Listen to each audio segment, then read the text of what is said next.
이 오랜 수도회 운동의 그 역사 가운데서 이 여성 수도회의 그 의미랄까요? 가치랄까요? 그게 어디에 있다고 보시나요? 수녀원은 제가 한 챕터로 썼지만 그렇게 담기에는 굉장히 복잡한 겁니다. 수녀원은 하나의 중세의 여성들이 결혼하지 않고 자기만의 독자적인 공간을 마련할 수 있는 곳. 그 독자적인 종교성을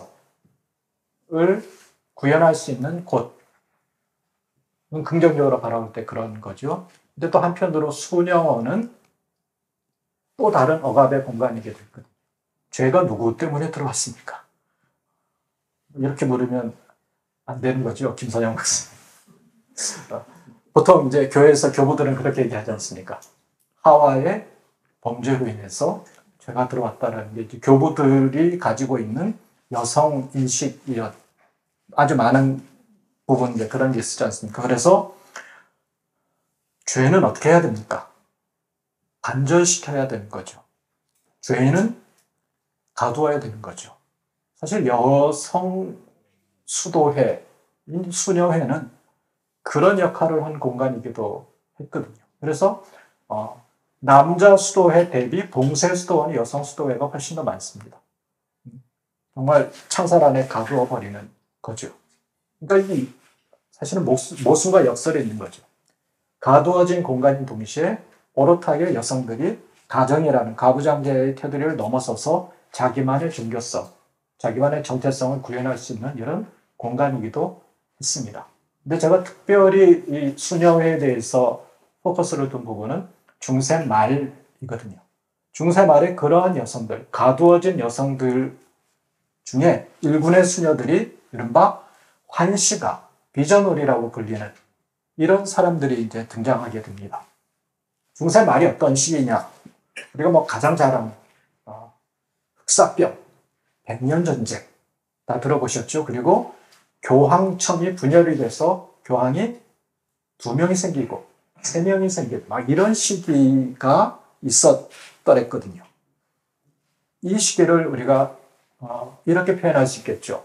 남성 성직자 스콜라학의 위기, 한계 겁니다.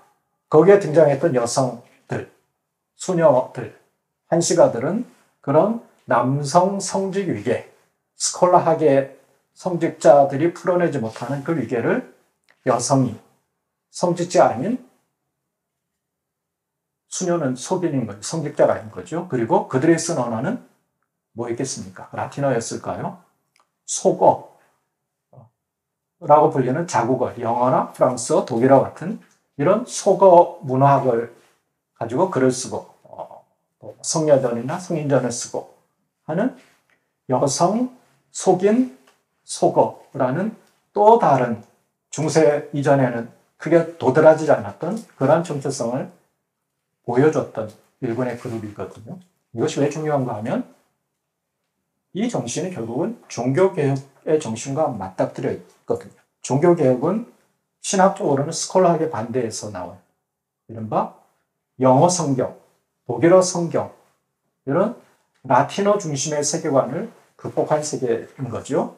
남성 중심 세계를 남성 사제 중심의 세계가 무너진 것 역시도 종교개혁이라고 할 수 있는 거죠. 그런 면에서 수녀원과 종교개혁은 전혀 다르게 있는 것 같지만 사실은 있다 있는 부분이 있거든요.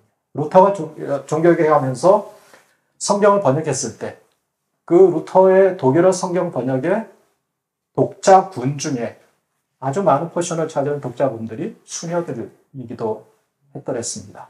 이것이 이제 단순히 수녀를 가톨릭이라는 이 시스템 속에 우리가 가두어 놓으면 보이지 않는 것들이죠.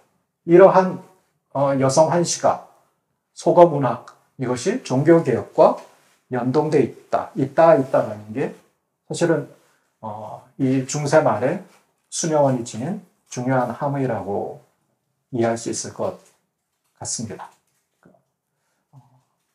그러면 이제 좀 더 이제 연장해서 이런 것도 있어요. 종교 개혁을 했을 때 수녀원을 없애버렸거든요. 수도원도 없앴지 않습니까? 이것이 여성들의 지위의 향상에 도움이 됐을까요? 이건 이제 또 다른 별개의 흥미로운 숙제이죠.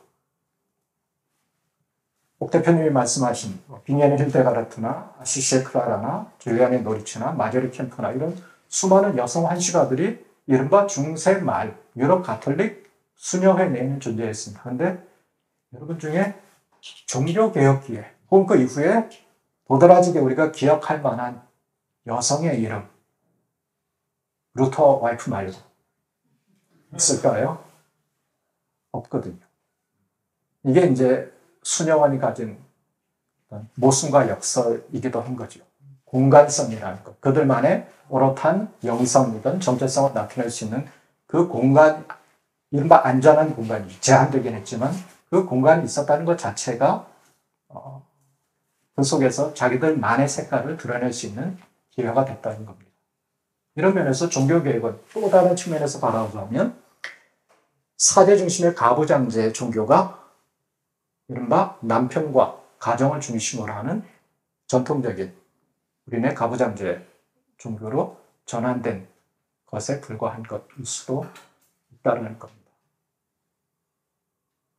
그리고 여성들이 자기들의 목소리를 오롯하게 내기까지는 실제로 19세기 이후에 하신 겁니다. 여성 참정권이 대표적인 거죠. 여성 참정권이 언제 들어왔을까요? 1900년대, 1920년대에 들어와서 여성 참정권이 인정되고 그랬거든요. 심지어 스위스 같은 경우는 1976년에 여성 참정권이 인정됐죠. 한국도 해방되면서 여성 참정권이 인정됐는데 말이죠. 이렇듯 유럽사 속에서 이 여성들 혹은 여성의 인권, 여성의 목소리가 굉장히 다침적입니다. 그래서 수도원 역시도 어떤 단선적으로 이렇게 표현하기에는 굉장히 조심스러운, 어려운 부분인 건 맞는 것 같습니다. 이 정도로 답변할 수 있습니다. 네.